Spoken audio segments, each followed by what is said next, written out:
BIOL's technical analysis, fundamental statistics, along with reviewing my current positions and the price target, starting off with the price action. Guys, today, obviously, we are down 8%, which is actually not that bad, honestly, compared to most of the other stocks on here.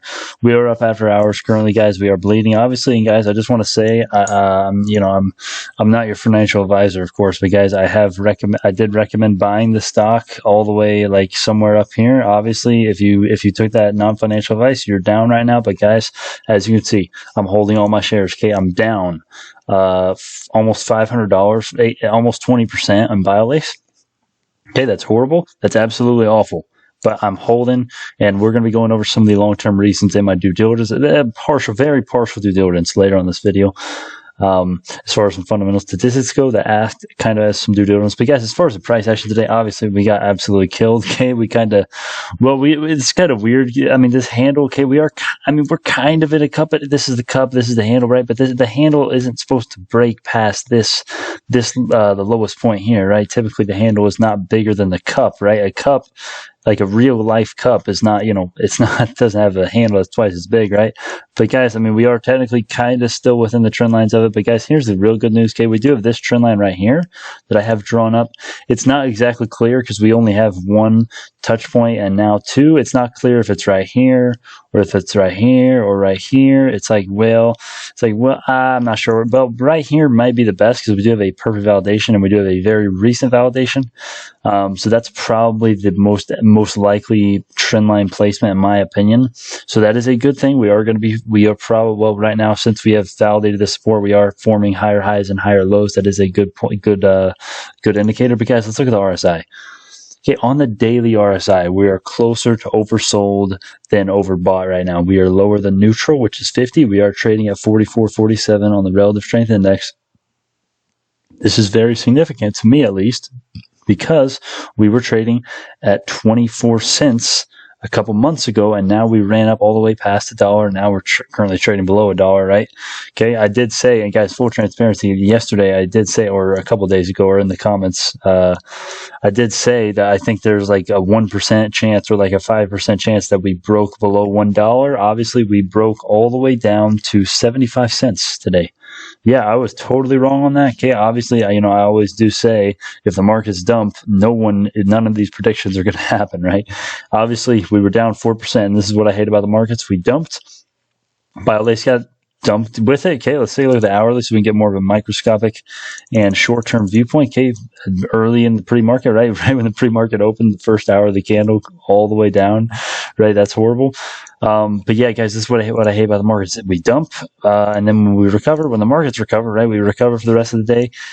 The markets only drag stocks down with it, and they don't help stocks when they recover, which is it's one of my pet peeves, right? I'm not going to complain, right? Because I'm, for a college student, I'm doing very nicely, right? Compared to most college students, at least in the aggregate, I believe. But, we are forming higher highs and higher lows. We are oversold in the RSI. Taking a look at the 4-hourly RSI, we are very oversold. We're at 40.98, excuse me. So this is a great entry point in my opinion, guys. I'm holding all 1,896 of my shares. I'm bag holding. I am down $426. 400 big ones, 14% of my portfolio, almost $2,300 total cost. We are down.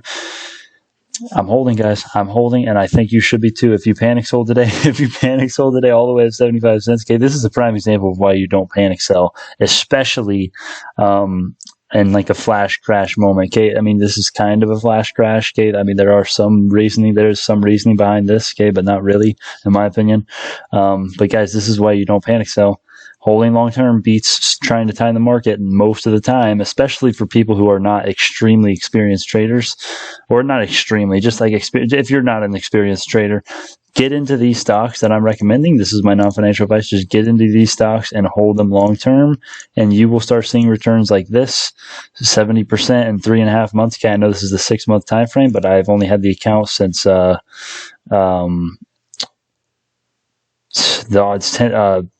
28th. right? So there's not much to break down, guys. I mean, we do have some death crosses, but on the daily, guys, let's take a look at the daily. Okay, this is actually pretty interesting. We do have some death crossing currently going on with these smaller moving averages, but guys, we just recently had the most important golden cross, in my opinion, on the 29th of January. Pretty recently, we had the second most important golden cross. Excuse me. The most important one was on the 11th, roughly, with the 200-day EMA and the 15 EMA, the orange and the red. If you're confused on how I'm getting them, the key is right up here. It's a hard to memorize, but you'll get it the more you watch the videos and the more you do technical analysis. But guys, we did have the 200-day exponential moving average move below the 55-day moving average, the line in here in teal blue. And this did roughly act as a little support on the daily chart. That is a good news. That is a good sign. Okay, we did get a pretty strong bounce off that, really. And obviously, you know, we ended the day with a green candle just because the pre-market was so bad. We opened all the way here, right? And then we tested all the way down here. We closed right here. So yeah, we're up after hours as well. That's a good news. But guys, let's take a look at some fundamental statistics. This is more important in my opinion. Taking a look at the insider trading. Okay, guys.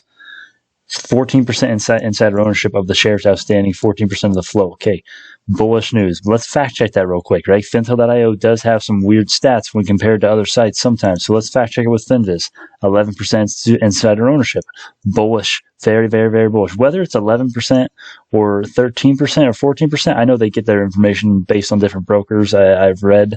But guys, either way, that's extremely high. Insider ownership, let's take a look at this, 7%. That's fairly high. That's bullish as well. But guys, this is the news. This is what everyone is freaking out about, right? This is, okay, and really, guys, given this, I don't really understand. Someone explain to me in the comments, okay, given that we had the CEO resign, and you guys know I always joke about the CEO getting shot in the head.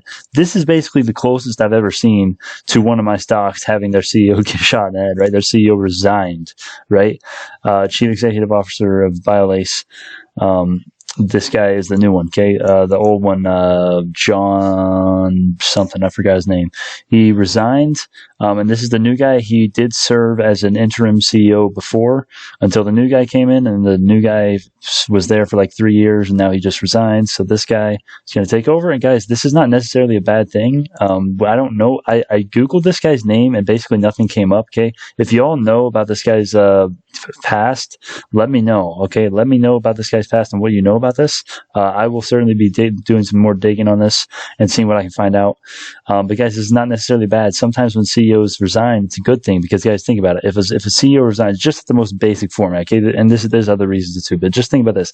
If a CEO resigns, typically, if someone's going to resign from their company that they are the boss of, that means they are not that committed, not that they don't have much passion in running the company and seeing it grow up like it was one of their kids, right? A lot of CEOs see their companies as their baby, right? This person that just resigned, he probably didn't feel that way about BIOL, right? He didn't think it was that important to him, or at least not important enough to keep him from resigning, obviously. So maybe this guy can come in, he can prove it, he wants to prove himself, he wants to show that he can be a better CEO than the previous one, and in turn, send the stock price higher, right? Because that's one of the easiest ways to measure success. How was the stock price performing under what CEO, right? Okay, that's a little bit, that's not really based on evidence. That's just general thinking, okay? But that's, okay, I don't know a ton about this guy, okay? I'm going to be honest with you. So do some digging. If you guys can find out anything, I will find out stuff. Okay, but BIOL is one of the least talked about stocks ever. No one else is really talking about the stock. So yeah, I mean, Yahoo Finance doesn't even have this, or they don't even have this article, right? I had to type in the exact freaking headline from Webull to get this to pull up on Google even, okay? But taking a look at my current positions, okay, guys, everything is an infinite 9, okay? Everything is infinite 9s, right? Yes, I did lose more than $1,000 today. After hours, we are making a little bit of a comeback. We are bouncing off a little bit, obviously. Lots of green in the after hours, but not even close to enough to negate the losses that we just incurred. But guys, this is a long game, okay? With BIOL, if you bought based on my non-financial advice earlier and you're down like 10% in the green like I am, or like 5-10% in the green, okay, I'm down almost 20%, but I recommended buying a little lower, obviously. Okay, that's bad. That sucks. Okay, I wish it was a microvision and we were above the March 4th price target. I wish we were at $1.50 or $2 right now. Okay, that would be nice. But guys, that's not how investing works. Okay, it's not going to be instant gratification. And I've been saying this for a while, and I pretty much called this. I said back on the first week after I set these price targets, we had hit like 4 or 5 out of 7 of these price targets. I said, guys, it's not going to be like this if you're a new trader and you're getting accustomed to making 100% returns like it's it's nothing, that's your heart is going to be broken. And guys, I'm sure a lot of people's hearts were broken. Okay, especially if they panic sold here, right? Or in BIOLACE's case, let's take a look at BIOLACE. Especially if they panic sold under 80 cents, right? That would suck. That's why you don't panic sell. That's why holding long term and adding shares on the dips is the easiest way to get hundreds of percentages of returns on multiple stocks and easily beat the market every year consistently, in my opinion. So price targets are still the same. I'm still confident that we will be hitting $1.50 before March 4th. And I think we may have already, have we hit that already? Oh yeah, okay, we actually already have. Okay, yeah, on the 8th. Okay, wow, okay, I gotta change this. Okay, well, we've already hit that. Okay, we've already hit BIOLACE. Okay, well, yeah, we've already hit BIOLACE. I just realized that. Okay, well, well, guys, we haven't hit the end of your bear case, right, or bull case. Yeah, so we're going to be striving for these. So actually, it's 6 out of 7. I've been saying 5 out of 7 price targets. It's 6 out of 7. Okay, so yeah, let me just go ahead and tell you why I know. Okay, look at the date right here, the 9th, right? February 9th, we were at $1.58. I didn't realize that because that was in the pre-market, right, or that was in the after hours, I think. Okay, no, that was in the pre-market, I believe. Okay, well, yeah, it was really quick. It was probably like 3 a.m. I probably woke up at like 4 or 5 a.m. that day or something. So that's probably why I didn't see that. But yeah, we actually have 6 out of 7. That's actually awesome. That's awesome to know. I didn't even know that. That's awesome. Okay, well, guys, my end of year bull case and bear case scenarios, they are still holding. I'm confident in the stock, and here these are some of the reasons why, along with my whole, if you guys check the last BIOLACE video, I will add a card in so you can see that easily in the top right. So you can actually see my read my Reddit post and get a link to the Reddit post in the description, so you can see my reasoning on why the laser dentist space, by the laser technology in the dentist space, will have a very auspicious time going forward. And this is a long-term hold for me. This is a long-term hold stock. I think this could be the next BioNano as far as price over the long term. And when I say long-term, I mean by the end of the year, right? That's really not that long-term if you think about it, right? Relevant information in regards to the title is finished now. Feel free to click off, my friends, if you have more important things to do. Why you should not worry and be thankful. This is one reason why you should not worry, okay? If you were worrying, okay, let's look at if you were worrying. You probably would have panic sold on one of these candle wicks. Okay, that's why you shouldn't worry, among other things. Okay, but I'm going to keep this one brief, this rant section, this irrelevant section rant brief. I'm going to try to at least be thankful, guys. Be thankful for what y'all have. If you have an investing account and you are watching this channel and you've been taking advice, non-financial advice from any of these plays, chances are, if you took advice from any of these plays, when I posted my first video, which I know a lot of you saw, you are up a lot. I would just say you are up a lot. Dealing with losses, guys. Dealing with losses. When it's red days like this, a lot of people have different ways of dealing with this. But just number one thing you can do is just realize that this is part of the journey, and everyone deals with losses. And right now, guys, I'm only up $3,000. Right. A couple days ago, we were up almost 8,000. Okay. This happens, all right? I'm not worried. I know we're going to be making 20,000, 30,000, 50, 100,000, $1 million returns. Personally, I know that's going to be happening, in the next few years, next few decades, guaranteed for me personally with my business plans and everything I'm doing. We're not going to get into that. Okay, but guys, dealing with losses are part of the journey. That's essentially what I'm trying to drive home here. Thank auspicious to send in the comments, guys. Be careful. YouTubers getting paid to pump a stock. Here's how you know I'm not pumping stocks. All of my stocks are my positions. I'm the only YouTuber on here that shows you my wins and losses besides trades that I know of. No one else. Literally, they just talk about stocks, but they don't show you their account. They're like, hey, buy this. No one in the comments, I don't see any comments wondering or alluding to the fact like, why do they not show us their positions? Why are they asking for likes and subs all the time when they're apparently making so much money? Like, are they really willing to put their quality of information underneath the money aspect to it when they're already making so much money? I hope that made sense. Okay, if you think I'm ranting, I'm allowed to rant. It's the irrelevant section. BrandonBallSeattle.com. That's my email. Email me suggestion, serious suggestion, or question that you want me to see 100%. Do this. If you can comment, but I may not see it. That's why you may want to email me.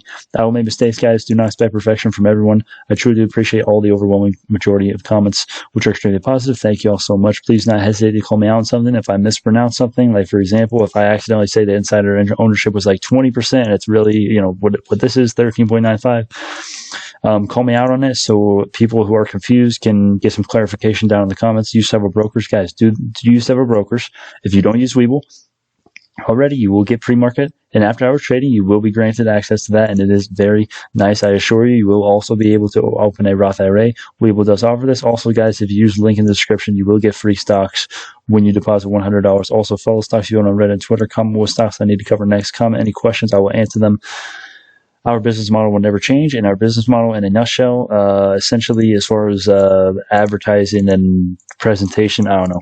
This business model is essentially not asking for likes, not asking for subs, no ads, quick to the point, concise information. Success will not change this. Okay, guys, we've been one of the fastest growing YouTube channels to my knowledge, and as far as the finance industry, at least like from the startup, right? I started like a couple weeks ago. We're already above 1,000, right? Substantial growth. I think that's substantial, right? I hear a lot of YouTubers, it takes them like 10 years to get a couple thousand, right?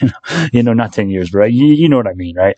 Okay, buy on into the moon. It's not financial advice. Thank you all so much. I'll see you on the next one.